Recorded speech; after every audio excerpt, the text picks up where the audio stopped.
Salut à tous et bienvenue sur AZ237. L'une des choses les plus étranges qui puissent arriver dans la vie est sans doute le retour à la vie d'une personne décédée. Aussi effrayant que cela puisse paraître, un certain nombre de cas ont été rapportés au fil du temps. Et dans la vidéo d'aujourd'hui, nous allons vous montrer quelques histoires de résurrection. Regardons ça ensemble. Mais avant de commencer, voici la question du jour. De couleur or, je te donne la vie, tu me donnes la mort. Qui suis-je ? Donnez-nous vos réponses dans les commentaires, la réponse exacte vous sera donnée à la fin de la vidéo. N'hésitez pas à liker la vidéo pour nous encourager, et si vous êtes nouveau sur la chaîne, abonnez-vous et activez la cloche de notification pour ne manquer aucune de nos prochaines vidéos. Dans cette première histoire, une femme du nom de Gladys Rodriguez de Duarte vaquait à ses occupations habituelles lorsqu'elle a soudainement ressenti une hausse inquiétante de sa tension artérielle.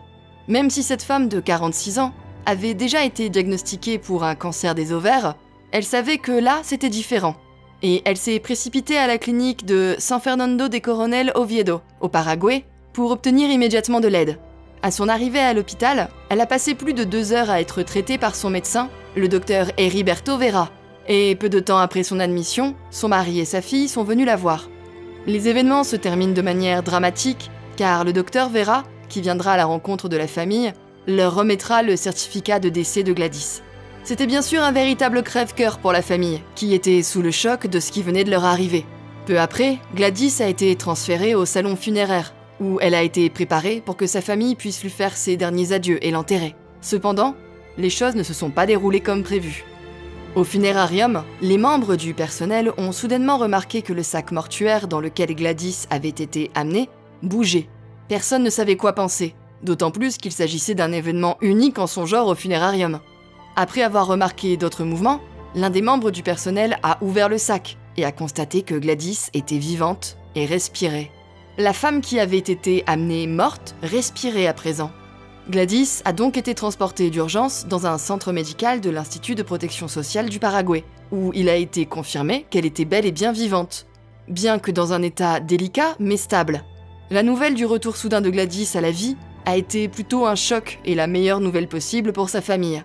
Ils ne s'attendaient vraiment pas à la voir encore en vie, et à la revoir, contre toute attente, c'était plutôt une bonne nouvelle. Cependant, ils étaient furieux contre le docteur Vera, qui semblait avoir déclaré sa mort à tort.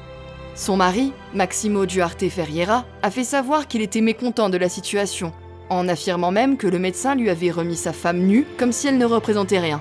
Il ne voulait pas croire qu'une erreur ait pu causer le décès et reprochait au médecin de ne pas avoir essayé de réanimer sa femme ou de lui avoir prodigué les soins appropriés, alors qu'elle s'était précipitée à l'hôpital en sachant que quelque chose n'allait pas. S'adressant aux médias locaux, Maximo a déclaré « Il a supposé qu'elle était morte et me l'a remise nue comme un animal avec son certificat de décès. Il ne l'a même pas réanimée. Nous avions confiance en lui. C'est pourquoi nous sommes allés là-bas. Mais ils l'ont débranchée et l'ont transmise aux pompes funèbres. » La situation s'est encore compliquée lorsque le docteur Vera a déclaré qu'il n'avait pas senti de pouls chez sa patiente et que c'était pour cette raison qu'il avait confirmé son décès. Même si ses collègues du même hôpital ont admis qu'il était assez bizarre pour un médecin de ne pas sentir le pouls existant d'un patient, ils ont déclaré que le docteur Vera avait fait de son mieux avec Gladys et avait même essayé de la réanimer, mais en vain. L'un des autres médecins de l'hôpital, le docteur Catalino Fabio, a déclaré que même si les choses semblaient compliquées, il pouvait y avoir une explication logique à tout ce qui s'était passé. Elle a dit que, vu que le docteur Vera n'avait pas trouvé de pouls, il pouvait s'agir d'une situation de catalepsie, un état dans lequel les muscles deviennent rigides et une absence de réponse aux stimuli extérieurs se produit. Bien que ce soit une façon de voir les choses, la famille de Gladys refuse de croire que c'est autre chose que de la négligence ou un manque de professionnalisme du docteur Vera qui ont conduit à sa supposée mort. Pour montrer encore plus à quel point ils étaient furieux de la façon dont la situation s'était déroulée, Maximo a déposé une plainte officielle contre le docteur Vera, et l'affaire est maintenant entre les mains de la police paraguayenne. Même s'il y a plusieurs angles à examiner dans cette affaire, en particulier la façon dont le docteur Vera a manipulé le corps, on ne sait toujours pas ce qui a bien pu se passer. Et même si beaucoup critiquent la réaction de Maximo, elle ne peut être considérée que comme une façon naturelle et émotionnelle de réagir à un événement aussi traumatisant. Une autre histoire tout aussi incroyable. Une femme anonyme d'Afrique du Sud est revenue à la vie après avoir été déclarée morte. Les événements se sont produits lorsque la femme, qui était morte après avoir été impliquée dans un accident de voiture près de Johannesburg, en Afrique du Sud, s'est soudain réveillée dans un réfrigérateur d'une morgue. Tout comme dans le cas de Gladys, les employés de la morgue ont été choqués, et certains d'entre eux ont même dû quitter les lieux, tant ils étaient effrayés. Réagissant à la situation, la compagnie d'ambulance Distress Alert, qui avait constaté le décès de la femme, a déclaré que même si la situation était compliquée, ils avaient fait de leur mieux pour la sauver. La société a également déclaré que les ambulanciers étaient bien formés, et que l'idée d'une erreur de leur part était impossible, car il n'y avait aucune preuve de négligence de la part d'un membre de l'équipe. Cependant, la famille de la femme ne s'est pas laissée faire et a porté plainte, cherchant à obtenir une explication sur ce qui s'était passé. Encore un autre cas de résurrection. Une femme du Michigan, nommée Chimesha Beauchamp, a été déclarée morte pour finalement se réveiller dans un salon funéraire. Madame Beauchamp, qui est née avec une infirmité motrice et cérébrale, a été déclarée morte par les ambulanciers, ce qui a donné lieu à la suite des événements. Il a été révélé que les ambulanciers avaient reçu un appel concernant une femme inconsciente. Ils se sont donc rendus au domicile de Madame Beauchamp, et après avoir tenté de la réanimer et de lui faire reprendre sa respiration, elle a été déclarée morte. La nouvelle a été communiquée à sa famille. Comme c'est toujours le cas dans de telles situations, son corps a été immédiatement transporté au bureau d'un médecin légiste, où ensuite il est autorisé à être envoyé au salon funéraire. C'est dans le funérarium que la jeune femme s'est réveillée, à la surprise générale. En réaction à cette nouvelle improbable, la mère de Madame Beauchamp, Erika Latimore, était visiblement désemparée, car elle ne comprenait pas pourquoi quelqu'un avait déclaré sa fille morte alors qu'elle était vivante. Elle a même ajouté que la marraine de Chimesha était une infirmière diplômée, et elle était présente au moment où les ambulanciers sont arrivés, et qu'elle avait insisté sur le fait qu'elle pensait que Chimesha avait bel et bien un pouls, mais qu'elle avait été ignorée. Erika a déclaré « Ils m'ont dit « Madame, elle est partie ». Je leur ai dit « Êtes-vous absolument sûre à 100% qu'elle est partie ?»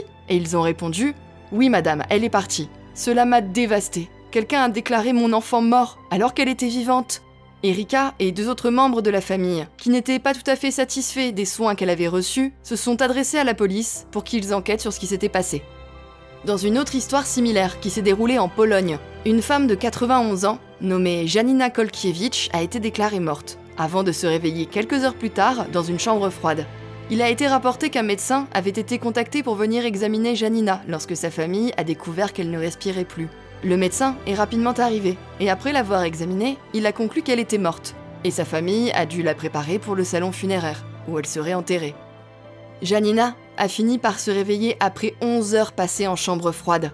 Le médecin qui a confirmé le décès a déclaré aux médias locaux qu'il ne comprenait pas les circonstances de sa résurrection, précisant qu'il l'avait examinée en détail et qu'en absence de signes vitaux, il avait conclu qu'elle était morte, et avait même signé son certificat de décès. Il a déclaré « J'ai vérifié son pouls sur l'artère de l'avant-bras, l'artère carotide aussi, j'ai écouté le cœur, la respiration, j'ai aussi examiné ses pupilles. Il n'y avait aucun réflexe, des symptômes typiques de la mort. » L'affaire sera également transférée aux autorités polonaises pour qu'elles puissent aider la famille à enquêter sur ce qui s'est vraiment passé, et si le médecin a vraiment exposé la femme à un danger imminent de perdre la vie, en l'enfermant vivante dans une chambre froide. Ce genre de situation est assez courant dans le monde, et on se demande à chaque fois quelle en est la raison. Eh bien, il y a deux hypothèses probables qui pourraient aboutir à des situations comme celle-ci, à savoir la catalepsie et le phénomène de Lazare. Selon le magazine Very Well Mind, la catalepsie implique une diminution ou un ralentissement des mouvements, une diminution du contrôle musculaire, une diminution de la sensibilité à la douleur, une perte du contrôle musculaire, une posture rigide, des membres rigides, le ralentissement de la respiration, le ralentissement des fonctions corporelles et une flexibilité cireuse, c'est-à-dire que les membres restent dans la même position lorsqu'ils sont déplacés. La catalepsie est un symptôme que certains nombres d'affections, notamment l'épilepsie, la maladie de Parkinson, la toxicomanie, la catatonie, la schizophrénie ou un effet secondaire de certains types de médicaments utilisés pour traiter la schizophrénie. On sait que le traitement de cette affection dépend de la cause sous-jacente qui est à l'origine du symptôme. En général, c'est la cause sous-jacente qui est traitée pour pouvoir se débarrasser de la catalepsie. L'autre phénomène est celui de Lazare. Il s'inspire de l'histoire de Lazare dans la Bible, qui est revenu à la vie après avoir été déclaré mort. Le phénomène de Lazare est une situation dans laquelle la circulation sanguine revient spontanément après que le cœur se soit arrêté de battre, et qu'il ne parvient plus à redémarrer malgré la réanimation cardio-pulmonaire. Il s'agit d'un simple cas de retour à la vie après que le patient semble mort. Il n'y a pas de cause connue. Ce phénomène est surtout observé chez les personnes souffrant d'un problème cardiaque particulier, ou chez celles qui viennent de subir un arrêt cardiaque. Le phénomène de Lazare a ceci de particulier que, lorsqu'il se produit, il suffit de quelques minutes pour que la personne revienne à la vie. Quelle est votre opinion au sujet de ces histoires? Dites-le nous dans les commentaires. Et maintenant, la réponse à la question du jour. Le blé. Bravo à tous ceux qui ont trouvé la bonne réponse. Nous voici arrivés au terme de cette vidéo, merci de l'avoir regardée jusqu'à la fin, surtout n'oubliez pas de la liker et à la partager autour de vous. A très bientôt sur AZ237.